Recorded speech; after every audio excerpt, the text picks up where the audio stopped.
Hello everyone and happy Mother's Day. So I've been foraging through my back catalogue trying to find mother and child mosaics, and there aren't really many unless you count penguins staring at their eggs. Usually when I make mosaics about relationships, they're a couple.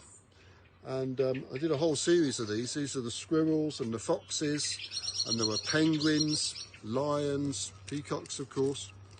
But then I remembered this tree of life, which I'm working on right now. It's just been grouted, it needs to go to the framers, as you can see, but essentially it's finished.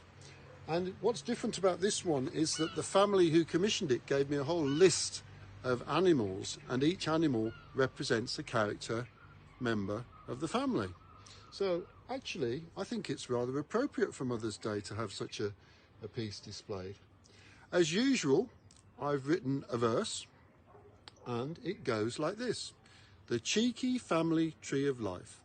Here we are, my family and me, hiding in this mosaic tree. Mother's a penguin, father's a panda, and this here shark's my Auntie Sandra.